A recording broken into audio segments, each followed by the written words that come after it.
Ooby-doo! It's everyone's favorite boomer and vintage lens enthusiast. And today I'm going to discuss the RMC Tokina 17mm of 3.5. It's on a Nikon F mount. I have a dumb adapter going to the SONY E mount. This is the a5000.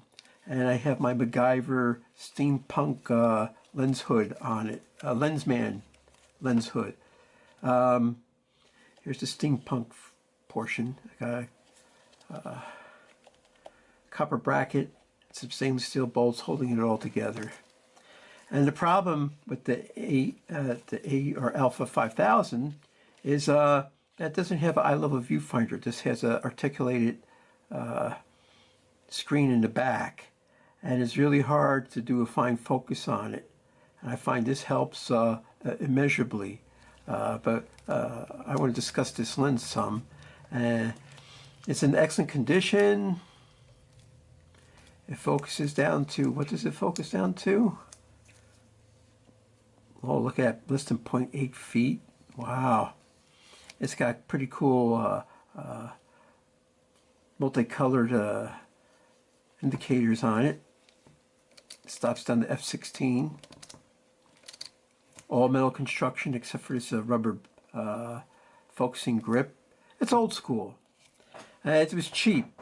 It's cheaper than, say, like the Canon FD 17mm f4, the radioactive. They go for $400. This goes for $200. This is an outstanding. It's an excellent condition. So I went to a car show. I took both lenses on different camera bodies.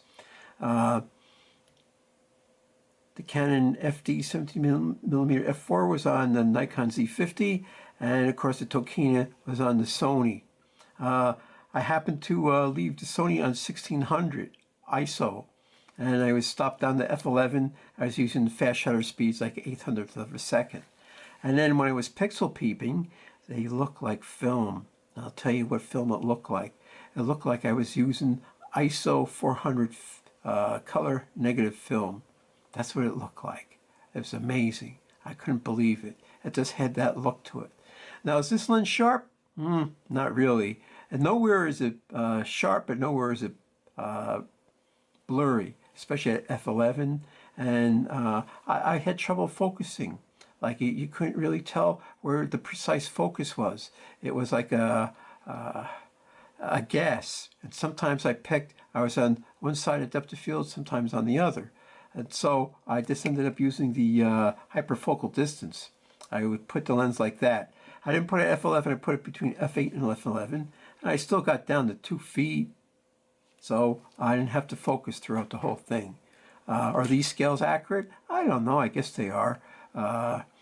It wasn't like the Canon, even stopped down to f11, I was able to tell exactly where the proper focus was. But, you know, what can I say? What can you do? You can spend $400 for the Canon, or you can spend $200 on this. This lens it was high definition, but it was low resolution. And I meant low resolution, I don't mean like garbage resolution. It was just lower than the Canon, that's all. It seemed to focus, be sharper at closer distances than further distances. Now, I'm buying these lenses with my own money. I'm doing these experiments, and all you have to do is watch a short video with a bunch of samples, and you could decide, is it RMC Tokina 17mm 3.5 a good lens or a bad lens? How does it compare to top of the line? There's both vintage. Top of the line Canon 17mm f4. So this is a half stop faster, but that didn't really make a difference during the daytime. You know, like I said, you could go out and get the Canon, and I highly recommend that lens, but I could recommend this lens too because of its cheapness, and that you could get them readily available in excellent, outstanding condition. It seemed to be a little bit more flare resistant than the Canon. I think this is a later lens. It probably has more newer multi-coating than the Canon. Well, I think that was super spectra coating, which is some sort of multi-coating, but it was an older model. So it's lighter, it's smaller than the Canon, and it's cheaper. and it's just not as sharp as the Canon, but I suppose it's sharp enough. I mean, I did some pixel peeping on this where I took a 920 by 1080 crop out of a 20 megapixel picture, and you'll see these in the slideshow following. But I found it to be a nice lens, and if you want to get into vintage lenses on a cheap, this is a good snapshot taking lens. And coupled with the Sony a5000, I think it's a good combo. But you'll definitely need a Hoodman LCD hood with a magnifying glass to really use it. And it looks sort of futuristic, retro, something we'll use on the moon, when they're taking pictures of aliens or something. So, and here I let you see the whole lens, all made in Japan. You get an overview of what to expect if you buy one, what they look like. And I'm doing this, but for what purpose? I don't know, because I like it, I guess. But let's go jump into some photos, and that'll be the true test, won't it? I could talk about this lens forever. I tell you construction, optical construction, how many elements it's got, how many iris blades it has, all that stuff. But it doesn't matter. It's the pictures that matter. Now, there's no doubt that the a5000 doesn't have as much as a dynamic range as the Z50 does, but it's pretty close. And you can still get these relatively cheap. Oh, and I want to mention one other thing while we're on the subject of mirrorless cameras. Everyone is dumping their DSLRs, and they're dirt cheap.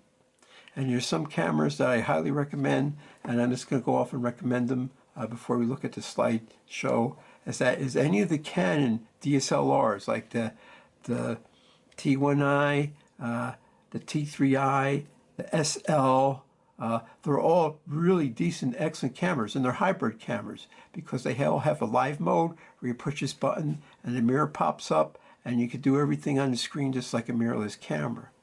They're dirt cheap, under $100. And, these are $600, $700, $800 cameras. Oh, the SL2, I think was like a $499 brand new, but the construction looks a little weak, as opposed to like the T1i is a really nice build quality, and the T3i is really nice build quality. But you could get them dirt cheap, like $100, in excellent, outstanding condition. And I highly recommend them. And you know what? They're cheaper than the Sony a5000 or the a5100, which is amazing. I guess everyone's going to mirrorless, and now is the time. If you want to get into digital, pick up one of the more recent DSLRs, especially the type that have the live view mode, and you can't go wrong for the price. And plus, since they have the Canon mount, you can get all sorts of lenses for it, as it's the third party, second party used, and they're a good value. But let's go into pictures of this combination, which is the RMC Tokina 17mm and the Sony a5000. And let's check out this car show, which was bones, bumpers, and bagels. That's what it was in Morristown. You've seen this picture before in a previous video about the Canon FD 14mm f4, and you're going to see a lot of similar pictures because I went to the same show, and it's like we're comparing apples and oranges with lenses to see how they handle, and it's also camera bodies too. But I just want to point out that you may be a Canon guy and you say, yeah, I'm going to get me a Canon, and then you really don't have to look at this video. But if you have an open mind and maybe you want to see what is a better value or what you can afford, then you should look at both like that. Now, I said this was a high definition but low resolution lens, and what does that mean? That means that it's not as sharp as the Canon, but it's still pretty sharp, and it responded excellently to unsharp masking, like in your photo editing software. You just dial in some unsharp masking, and boom, it looks beautiful. So some lenses, you could sharpen the living daylights out of them, and they look like crap or garbage. And what's interesting, remember I was using ISO 1600, but all modern cameras should be able to do 1600 and you should be able to get clean results. So I spent 200 bucks for this. I'm very pleased with it.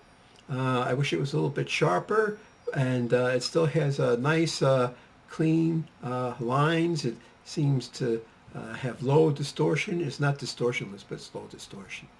And so I could recommend this lens for people to go out and buy and use.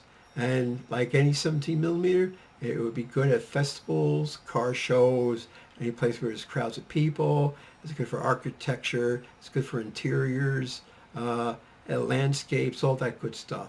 Here's some sun flare, and is it the same as the Canon? Maybe, I don't know.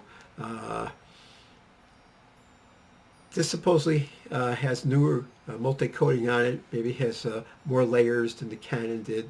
Maybe the Canon only had 2 layers. Maybe this has 3 or 4. But if you leave out the sun flare, it takes excellent pictures. They're well behaved. There's no ghosting anywhere else except at this one critical angle where a bright light would come in and cause flare. And it's definitely a great lens. I like car shows. Well, I drove cars all my life. What do you expect? And oh, that's another thing. As we're forced to go to electric vehicles, you may not see these cars anymore, because when they get rid of petroleum and gasoline, then how are people going to drive these, right? And they may end up, some of them in museums, but some of them may just end up as rusting hulks here and there, because America is a throwaway society. Whether this is good or bad, I don't know. What's the payoff or the balance between gas-powered cars and electric-powered cars? I can't say. Although I think it's a crapshoot myself. The technology is not ready for prime time. If you got tons of bucks and you can afford to spend 50, 60, 70, 80,000 or more on an electric car, then the price of gas just shouldn't matter to you. But you know how that is. All I know is I like these old cars. They're really cool. Some of them I drove a Volkswagen Beetle. And, you know, these cars, nope, never drove. Oh, the old Chevy on the left-hand end, yeah, I was probably in one of those back in the day. But all these other cars, they were too fancy for me, that's for sure. And so you go to these car shows and you get to see them all up close and how people customize them and paint them. And, you know, you could get artistic yourself with the lens and how to take pictures of cars. Everyone can take a picture for cars, a portrait. If a car's parked somewhere and everybody walks up to the same spot, they're all going to get the same picture, but how do you get a different picture, you know? So there's that aspect to it too. Tokina makes a whole bunch of different lenses, a lot of the vintage lenses from the olden days, and I'm not going to buy all of them, only a certain select amount. I have some more modern Tokina lenses, and you know, I'm at my limit of what technology I want. I satisfied my techno lust, but still I got some lenses in the bag that I still got to do experiments and see how good or bad they are. And it's a decent lens for the price.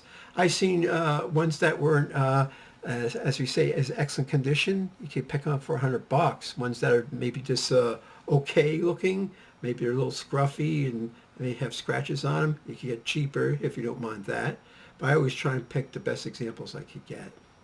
So I like this lens. I like this lens. It was on the SONY a5000. I think it did an admirable job. It compares well enough to the Canon, which costs double. And the Canon was definitely sharper if you pixel peep it. Like, I didn't have to sharpen them up.